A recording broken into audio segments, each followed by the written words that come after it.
What's going on, lovely people? Welcome into the show. You're tuned in with Fred and Dre, and this is the Flea Flicker Show. Hey, everybody. You're tuned in to another episode of the Flea Flicker Show. We are your hosts, Fred and Dre. New episodes drop every Wednesday and Friday in the NFL season. Subscribe on YouTube wherever you get your podcasts, and follow us on social media at Flea Flicker Show. Dre, tell them what we got going on. Yeah, what? Jesus, God, sorry. Yeah, what's up, Flea Flicker fam? I'm struggling already. But yeah, so today we got a recap over the Week 10 football week. It'll be interesting. There are some pretty big upsets, so we'll get into those. But before we do that, Fred, you're gonna go over the divisions for us and tell us what's going on. So I'll just leave you to it. What you got? Yeah, for starters, after week 10, it wasn't the best week for us, but wasn't terrible. You were 8-6, and I was 7-7, so that brings our total on the season to you at 88-62, me at 86-64. Pretty wild that we're through 10 weeks and we're only 2 games apart on our predictions, but uh, it's been a pretty wild season. So yeah, kind of giving a quick recap here. Starting with the AFC South, the Texans are a legit playoff team. CJ Stroud's got them performing at a high level. The Jaguars no longer have a firm grip on that division like people thought. And the Texans and Colts, despite the Colts having their problems, both teams remain heavily in the conversation in that division. Whereas the Titans, they have some promising aspects of them, like Will Levis, but they're firmly out. The AFC North, it is not slam shut. Another division just like the AFC South that we thought was going to be the Ravens running away with this. Every team has a winning record in this division, and at this point in the season, every team would make the playoffs if it ended today. So the Browns had a statement win this past week, and over the Ravens. Steelers defense can take them wherever they want to go. This division is really up for grabs. Every team can win it. AFC West. AFC West stinks besides the Kansas City Chiefs. The Chargers continue to lose tight games against good teams. Keenan Allen has made a statement. He is one of the best receivers probably of all time. And despite being over the hill and over the age of 30, he is one of the most dominant receivers in the league. Without him, don't know what Justin Herbert's going to do, but outside of Kansas City, that division is not very good. The NFC North is a two-dog fight. Vikings could make a lot of noise in this division. The Lions are the class of it, but Dobbs has got the Vikings really performing at a high level here, and they could be a top wild card and make a lot of noise come playoff time. Moving to the NFC West. The NFC West is also a two-dog fight, but the Hawks don't really have the defense to compete with San Francisco. The Cardinals could play a spoil to a lot of teams down the stretch with Kyler back. The NFC East is still powered by Philly. Dallas showing a lot of bark in the fight, but Giants will be competing with both the Pats and the Bears via the Panthers pick for Caleb Williams this draft. So finally, NFC South. The NFC South sucks. Every team is pretty bad. The best team's 5-5, which is not a great showing. So whatever team sneaks into the playoffs is probably going to lay up a stinker and be a one and out. So there's a pretty quick recap there, but there you have it. Bam. Thanks for that recap. Yeah, some interesting stuff to take from it, and we'll see how the weeks turn out from here. Real quick, right before we get into the recap of the games this week, did you see AJ Hawk got poked in the eye by his son? No. I was looking up NFL injuries, and I randomly came across AJ Hawk injury, and I was like, he does not play anymore.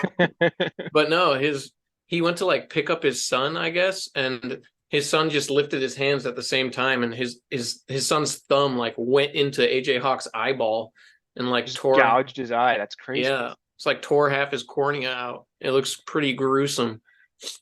But that's wild. Yeah, that's pretty disgusting, actually. Still not an NFL injury, but did you see going to NBA action now? Did you see Kelly Oubre got hit by a car while walking in Philly? Oh, don't walk in Philly without looking both ways. No. Yeah, do not walk. Even if you're going across a crosswalk in Philly, do not look at your phone. Do not have headphones in and not pay attention because people do not care.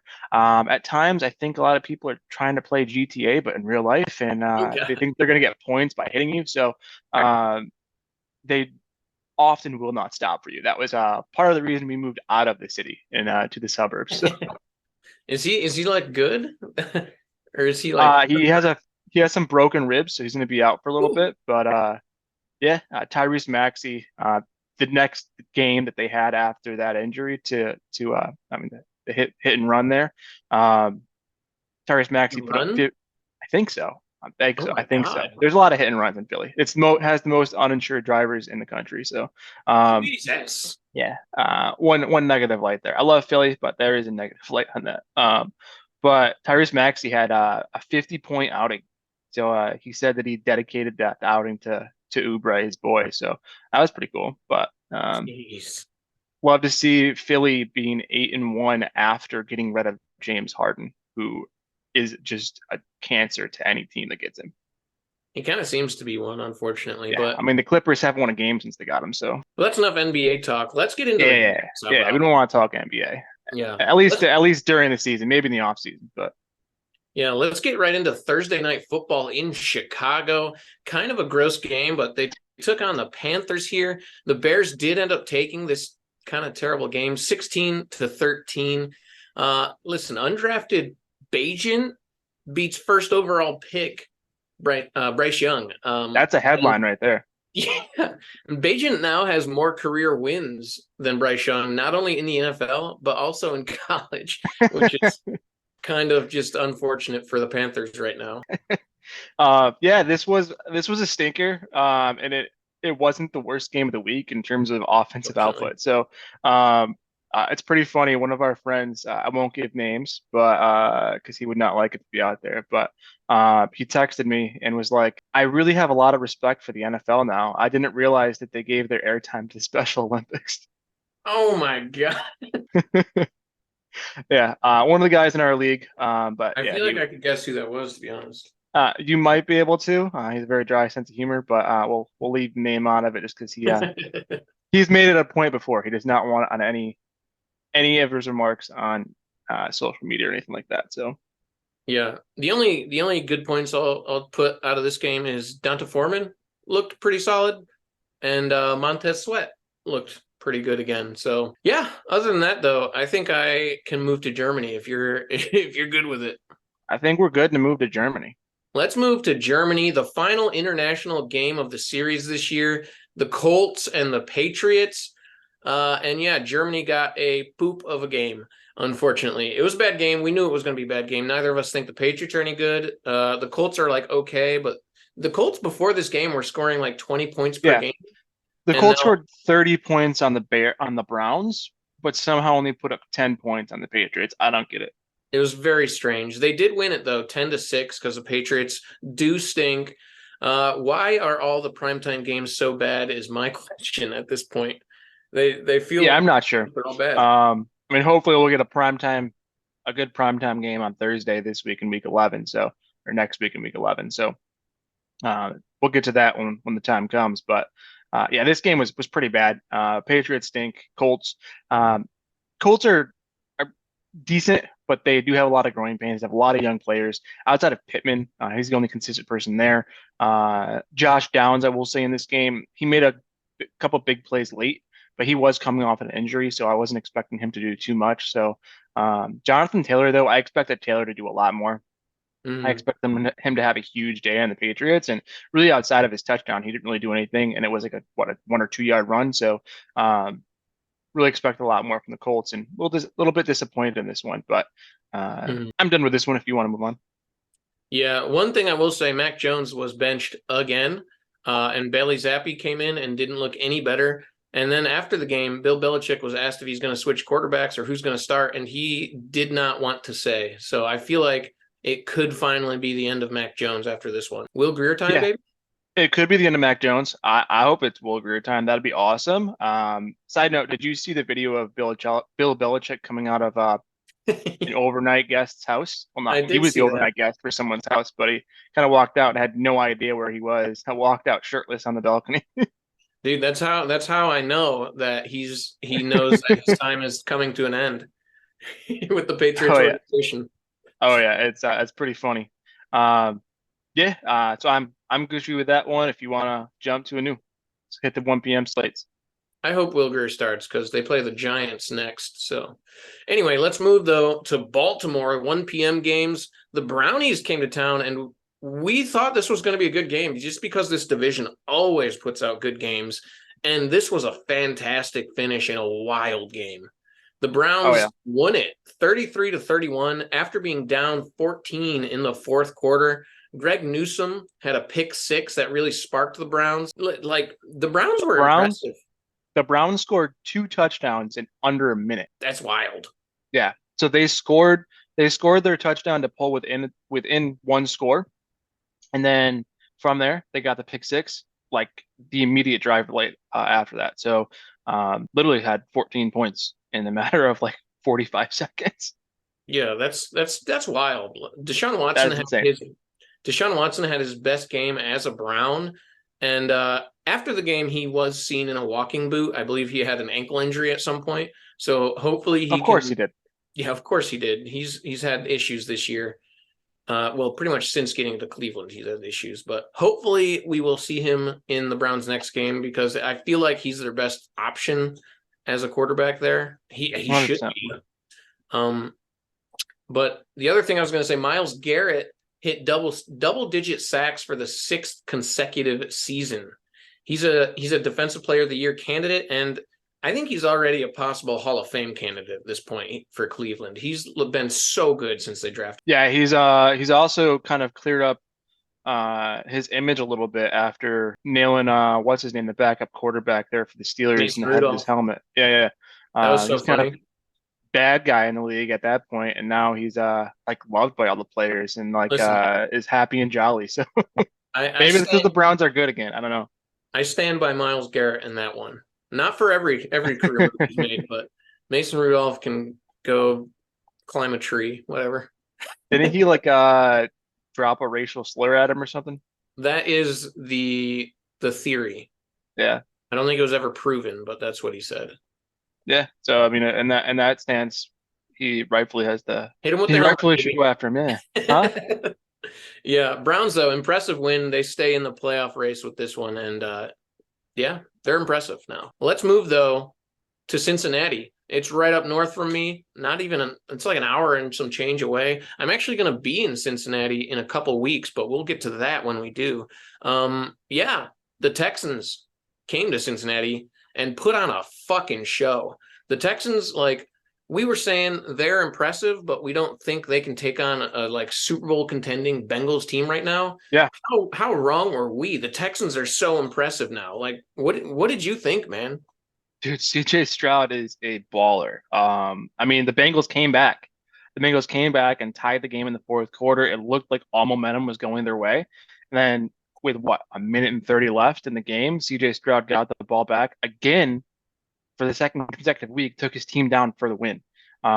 So he is rising to the occasion in clutch moments, and he's proving that he is not only elite in the stat column, but he is truly a quarterback that can lead his team to where it needs to be. So it'll be very exciting to see him continue to develop, and the Texans getting more talent on their side will be awesome because CJ Stroud's making Noah Brown look like a Pro Bowl receiver right now, and that's an NFL journeyman who could barely find a job. So that's fucking awesome. Yeah, CJ Stroud is him. That's exactly what franchise quarterbacks do. They make these guys better. Another player for the Texans, Singletary, they got him from the Bills. He looked like a better Dude. version of himself in this one. Yeah. 150 yards and a touchdown. Do you think he takes the job from Dameon Oh, Pierce at this point? 100%. 100%. I mean, Dameon Pierce hasn't done much of anything. He was strictly volume based last year. Now he's not getting that volume because of position to the passing attack, and he just can't do that much. So with the opportunities that Singletary got, he was absolutely electric. And 150 yards. I don't know if he's ever put up 150 rushing yards, and Yeah, I don't know. 150 all-purpose, sure, but 150 strictly rushing, that's wild for him. Yeah, Good for him, though. Good for him. even the Texans defense did pretty good. I know they got 27 dropped on them, but Sheldon Rankins had 3 sacks and he was in Burrow's face all day. Burrow threw 2 picks under pressure, which is a very un-Burrow-like. Yeah, the Texans were just very impressive in this one. Really, until the fourth quarter, they were causing havoc on Burrow, and Burrow rose to the occasion to get the Bengals back into it and tied, but then got outdueled. Yeah, I think Stroud is clearly the rookie of the year, barring like something crazy happening at this point. Yeah. I do have a little trivia in this one actually for you, Ooh. if you're ready. CJ Stroud now has 350-yard games as a rookie. Who are the two other players that are tied with him for that accomplishment? 350-yard games as a rookie. Two As a quarterbacks. rookie? Tom Brady? No, not Tom No. Brady. Are they quarterbacks I would know, or are they like You would know them, some but random? they are not currently active. Okay. Okay. It's not like 1950s quarterbacks though or anything. McNabb? No, not McNabb. That would have been great. I don't know. I'm a little bit stumped. I mean, I want to say Peyton, but Peyton was pretty bad his rookie year. One of them, well, both of them actually retired pretty young. One of them's technically not retired, but in all sense and purposes is, but both young. Who's the guy that retired super young, if you can think? Colts. Andrew Luck.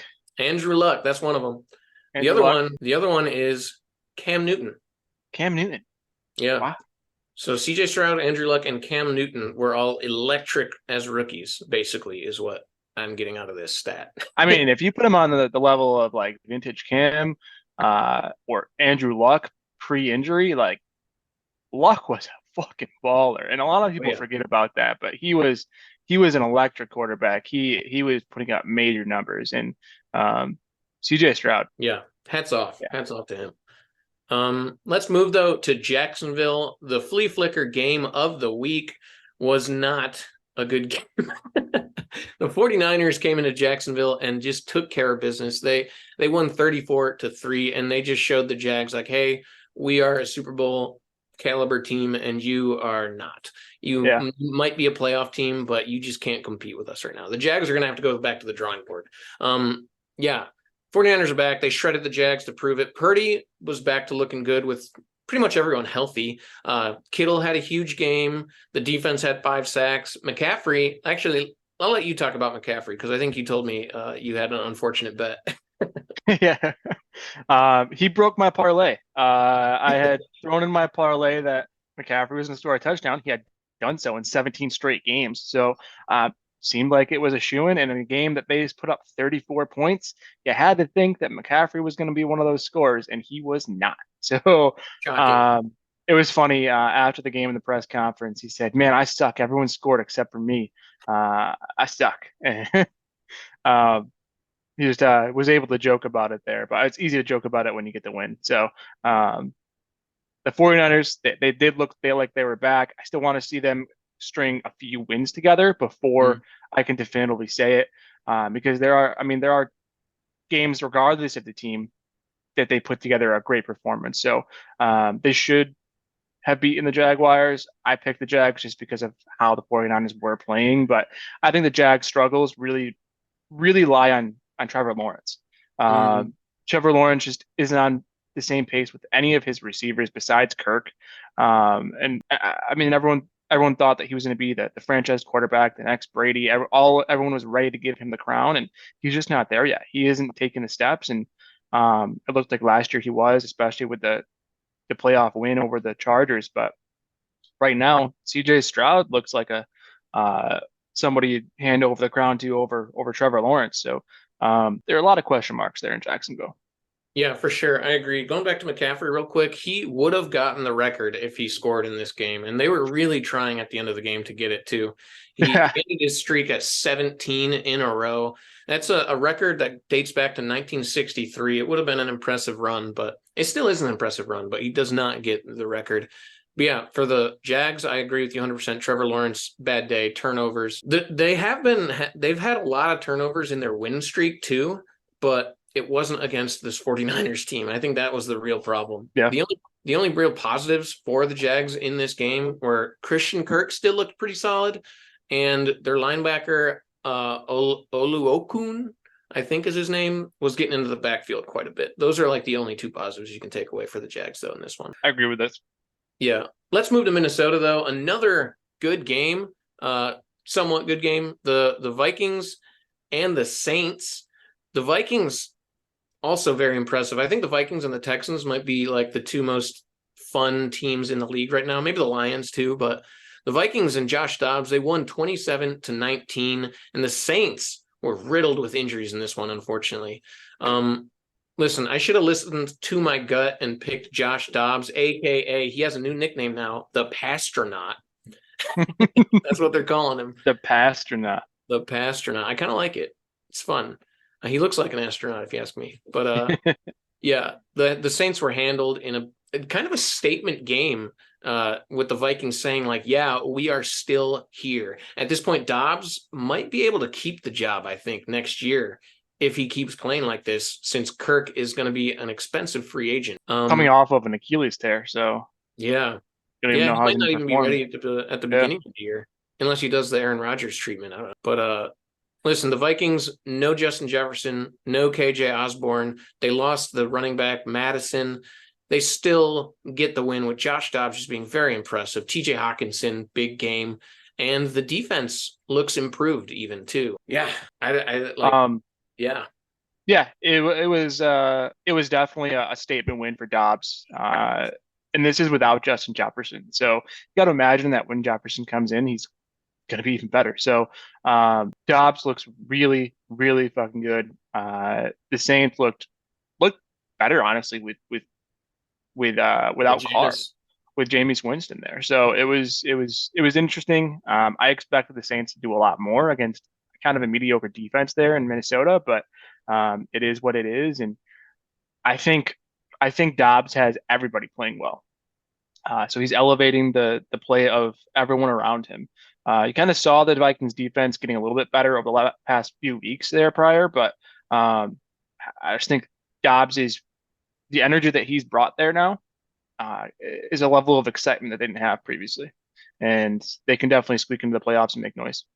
Yeah, they're on a 5-game winning streak without Justin Jefferson. So hopefully he can come back next week, and we'll see what Dobbs can do with him. It'll be fun. Mhm. But for the Saints, real quick, like you said, Derek Carr, he wasn't looking that good. He has these weird games where he just starts checking it down all the time, and he doesn't want to take deep shots. I feel like this was kind of that type of game for him until he got absolutely annihilated by a defender. He does have a concussion, and Michael Thomas also got hurt in this game. He also got arrested before the game.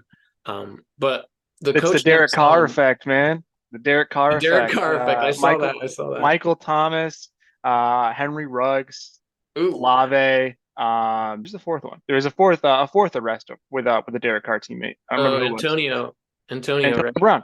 And then if you add in Kamara outside of, yeah. The Saints have had a lot of non-receivers, so the Saints have a lot of problems. Really shows just the lack of discipline in the locker room. You have 3 players on the team this year that have been arrested, so all separate incidents and all having an type of like battery or assault incident. So very interesting, and I mean hopefully they can get it together. But what the fuck is going on there? Yeah, Michael Thomas also had a knee injury that the coach, Dennis Allen, said is significant. So we might not be seeing Michael Thomas for a while anyway. A.T. Perry, pick him up. Pick him up. Jameis Winston, though, he kind of looked like his old Bucs quarterback version of himself in this one to me, because he had a lot of big plays that made it exciting for the Saints, but he also threw some picks that are classic Jameis picks. Let's move, though. We've been talking about this one enough. Let's go to Pittsburgh, where the Steelers and the Packers had a battle. It was kind of a fun game. The Steelers lost Quan Alexander, unfortunately, to a torn Achilles in this one, which is kind of big for their defense. But the Steelers D and their running game, they won a pretty solid game, somewhat boring if you were watching it. But yeah, Jaylen Warren, I think he should have the backfield. Najee has looked okay, but Jaylen Warren just looks better at this point. And yeah, basically Kenny Pickett is boring, but Love makes bad decisions on the Packers. So there we go. The Steelers won. Yeah, the Steelers, I expected a lot more in this. I expect they have the weapons to do more. I agree that Jaylen Warren should definitely have the job over Najee. The Steelers Kenny Pickett's more of a game manager at this point than actually utilizing the people he has around him. I mean, with George Pickens, with Deontay Johnson, Najee Harris, Jaylen Warren, there should be more there in terms of the passing attack and in terms of an offense, and it's just not there. So in terms of the Packers side, Jordan Love is really playing for his job, and he's not giving you a lot of confidence they didn't be able to keep it. So you might see the Packers draft a quarterback and really just have a quarterback competition. He might, if he can beat out whatever rookie is there next year, he could have a job next year. But at Kirk that point, it Cousins. would be just a matter of time before a new one steps in. So True. The Steelers are pretty boring, but they are winning. They're the first team since 1940 to keep winning while being outgained in every single game by yardage. I don't think that's a Super Bowl winning formula for them. I do have quick trivia for you in this one too. I think it's my last trivia of the week. But TJ Watt, right? He has 88 sacks in 96 career games now, which puts him only behind Reggie White, who has 105 sacks in 100 games. Very impressive. But who did TJ Watt pass on this list today that has 87.5 sacks in 100 games? I feel like you know this one by the his smile. brother. His JJ. brother. That's crazy. The Watt family must be going bonkers. I don't know what they're feeding their kids over there.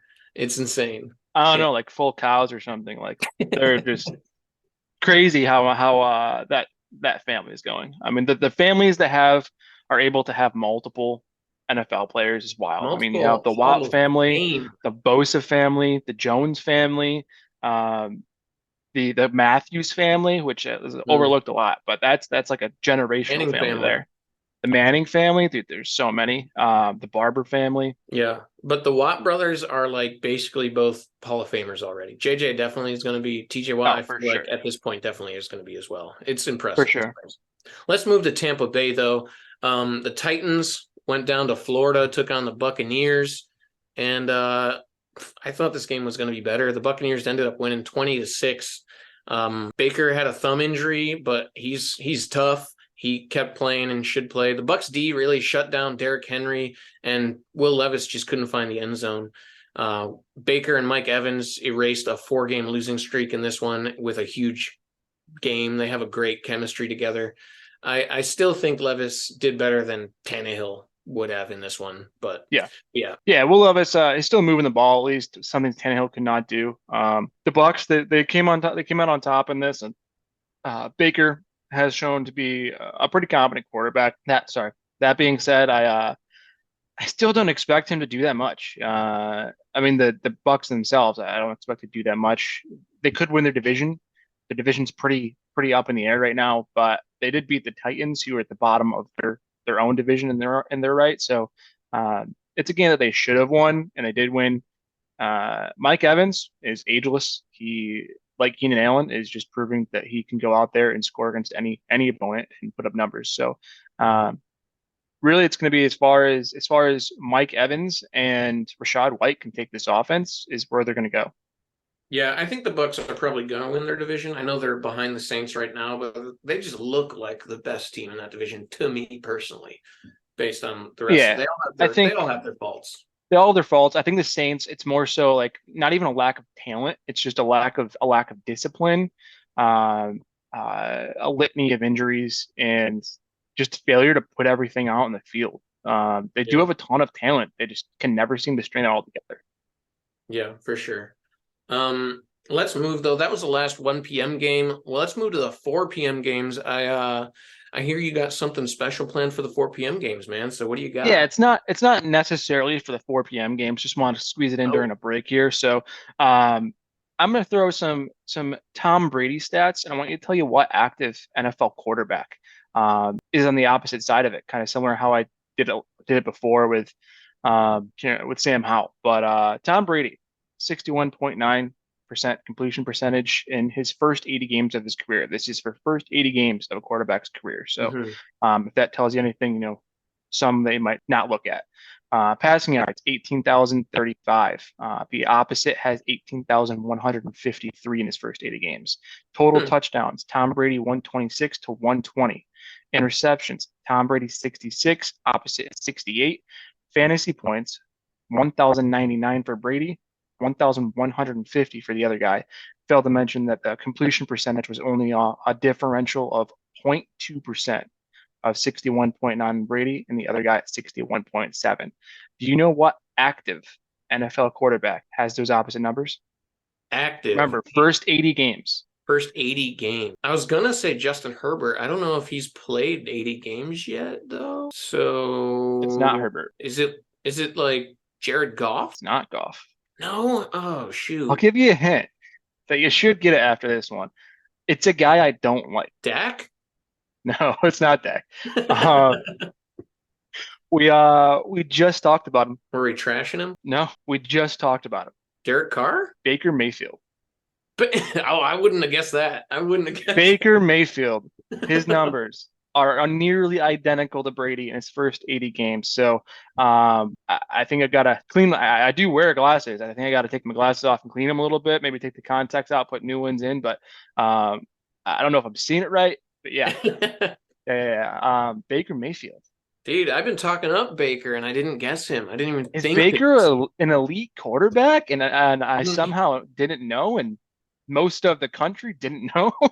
Listen, Baker Mayfield has very impressive games and very bad games. He's been pretty even keel this year so far. Nothing too crazy on either side. Maybe that means he's settled down on the Buccaneers offense. I don't know, but maybe. I think that was quarterback. That was my 2 cents there. Just a little trivia I thought was pretty fucking crazy that Baker Mayfield has identical numbers to Brady. Patriots fan. And he gets trashed on. So maybe the Pats should bring Baker in the fold next year. He's going to be a free agent. I don't know. The Bucs don't let him walk. All right, yeah. So the 4 p.m. slate after that fucking crazy trivia. But let's start out with Arizona. The Falcons headed down into the desert, and it was actually a kind of a good game. The Falcons finally used Bijan, who he had a good game, but zero passing game from the Falcons, especially after Heineke went down. That really doomed them. The Cardinals won it 25-23 in Kyler Murray's first game back during Call of Duty weekend. So that's impressive, if you ask me. What did you think? Changed man. Yeah, Kyler's a changed man. He got to win Call of Duty weekend. So, I mean, the offense looks certainly a lot better with Kyler. Not that it didn't look good with Dobbs. Dobbs did a lot with that team, but Trey McBride looks like a heavy target there for Murray. And I'm happy. One of the ones I picked up as well was Rondale Moore as a bench filler, and Rondale Moore had, I think, 8-9 targets. So I'd love to see that. Too. So, but yeah. The offense is certainly more alive, a little bit less one-dimensional. James Conner came back as well. The Falcons did free Bijan. He had, I think, 95 yards rushing, which pretty solid there. Should have had more against a pretty beatable run defense for the Cardinals. Yeah. I would like them to use him more in the passing game because he is super versatile. And Ritter didn't look terrible, I don't think, after Heineke went down. But the Falcons just don't have a good offense at this moment. The QB play is really uninspiring on both starter and backup. They still have a shot to win the division in that terrible division, but I really don't think they're going to unless something changes. Unless Bijan really can ascend, make this carry team them. Yeah, completely carry them. But that's just so hard for a running back to do. Just do what Henry did for years for the Titans. True. Let's push though to LA. The Chargers and the Lions.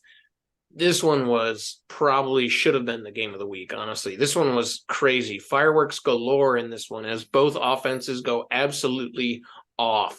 You talked about the Chargers a little bit, so I'm going to let you have the floor. Yeah, I mean, the Chargers were rolling in this game.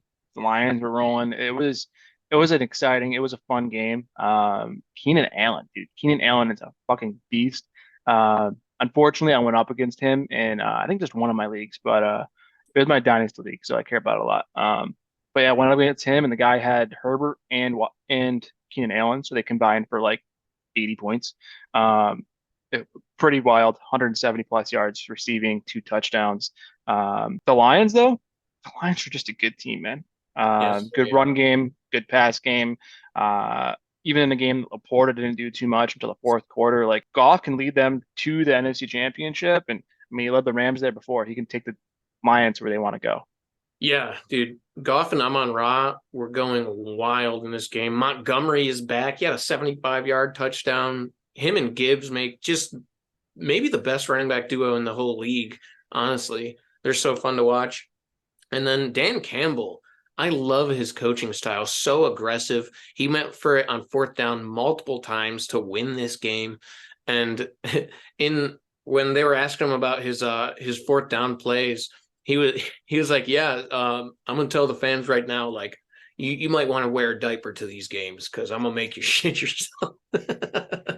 Dan He's Campbell's so a funny. character, man. He's hysterical. I love him. He needs his own like show at some point or something. Like not Dan Campbell show. He's a busy man, but like somebody to play Dan Campbell in a show. That'd be so funny. Or they could do like the quarterback show and just highlight a few coaches. I think Mm. like Campbell, I think McDaniel, and somebody like Sirianni if you want to stick with the young coaches, or you can kind of mix it up and have an older coach. Obviously Belichick wouldn't be there, but maybe Andy Reid.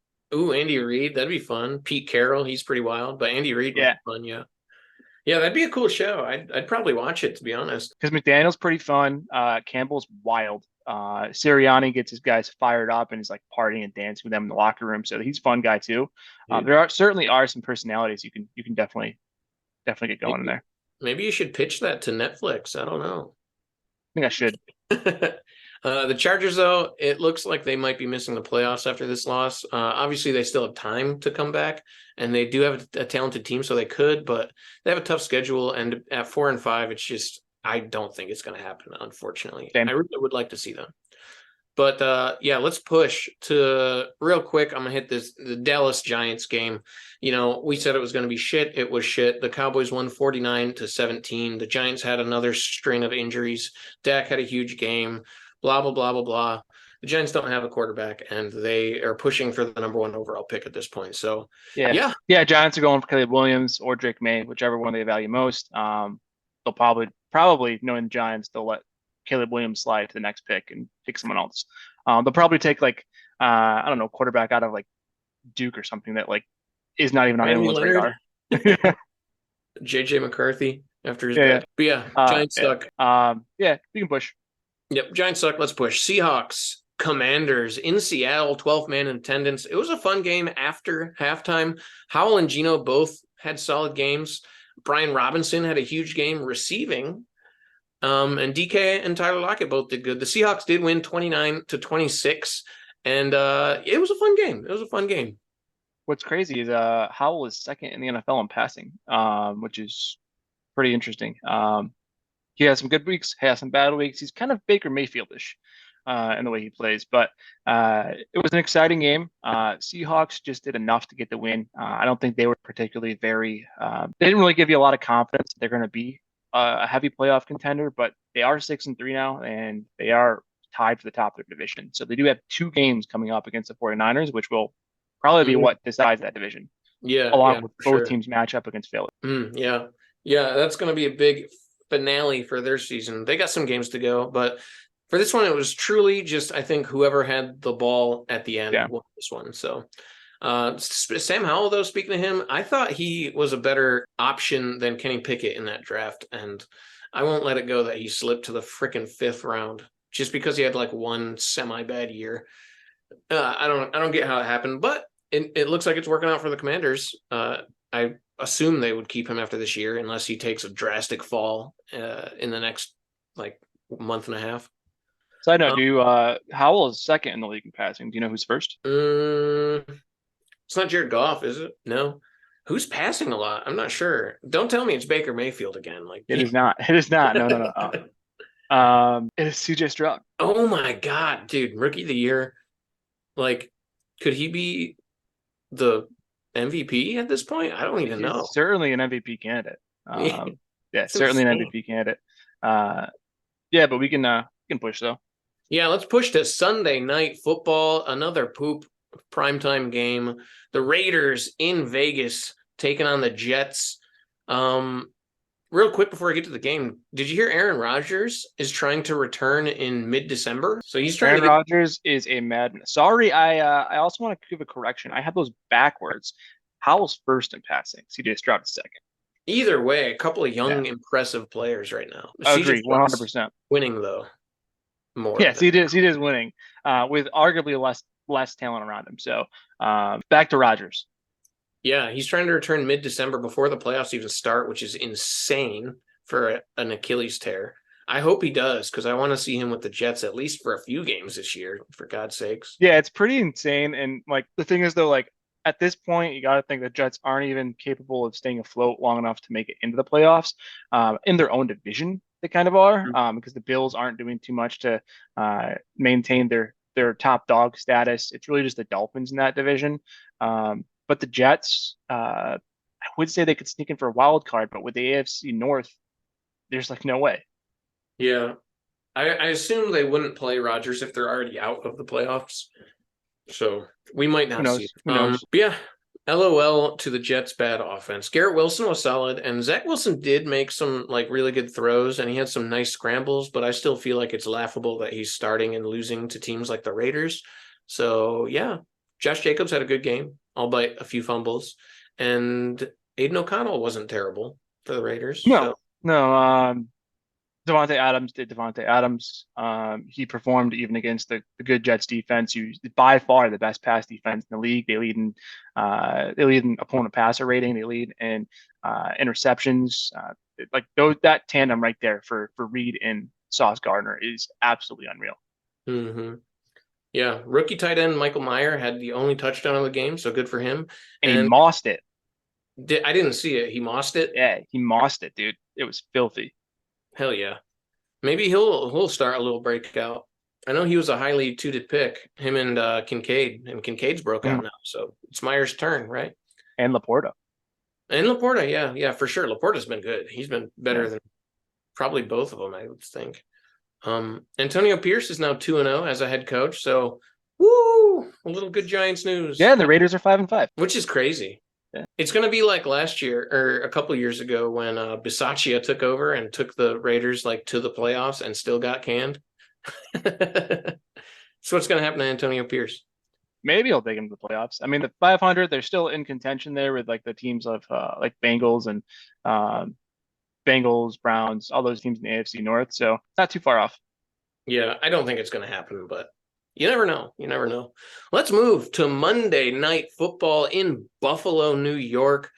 We said the Bills, they can't fuck this up, right? They fucked it up. The Broncos won 24-22. Russ had 2 touchdowns in this one and had a pretty good game and definitely outshined Josh Allen, who had 2 picks in a bad game as the Broncos shock the football world. Yeah, Josh Allen looked bad. Cook ran the ball well, but he had 3 fumbles, 3 fumbles, 2 of them of which were lost, I believe. So a lot of the crazy thing is he had not fumbled since his first carry in the NFL last year, and then fumbled twice in this game and lost those 2 fumbles. So pretty crazy. Josh Allen did not look good. The Broncos didn't look great themselves, but they did enough, which is all that really matters. I mean, the Bills, they stopped the field goal on the field goal to win it, but then had 12 men on the field, so they got a redo and made the field goal to win. So it's like, I don't know, so many times in this game, the Bills just shot themselves in the foot and really cost themselves the victory. It wasn't so much the Browns beat them; the Browns just managed to take advantage of the Bills' mistakes. The Broncos managed to take advantage of the Bills' mistakes. Yeah, the Bills had Super Bowl aspirations coming into the year, and now they're in danger of even making the playoffs at this point. Yeah. They're out of it as of today, like you said earlier in the video. Did you hear Ken Dorsey, the offensive coordinator for the Bills? He got fired after this game. Did he really? Yeah, he got fired. Joe Brady, the Panthers' old O coordinator, is the interim head O coordinator for the Bills now. So hopefully he can do better work than Ken Dorsey. They're really missing the ball. Really are. The offense does not look good. It's just not imaginative. And in today's NFL, if you don't have an imaginative or creative offense, you're really not going to do that much. The defensive coordinators know how to take advantage of stale offenses. Mm-hmm. Yeah. So Joe Brady is a highly touted coordinator. So hopefully he'll look better than he did with the Panthers. I think he kind of just got blamed because Matt Rule was getting fired for the Panthers. So it was like Matt Rule, like just trying anything to keep his job. But I think Joe Brady is going to be better than Ken Dorsey personally, but it remains to be seen what happens. He's got to be. I don't know. That's pretty much it for the week, though. Covered Monday night, so that's a wrap on that. Not too much more to talk about here on our end. So we did have 4 bye teams. The Chiefs. You want to run through those quick?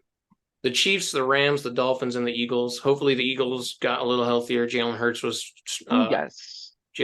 limping a little out there. Stafford hopefully got healthier for the Rams. We want to see him back for them.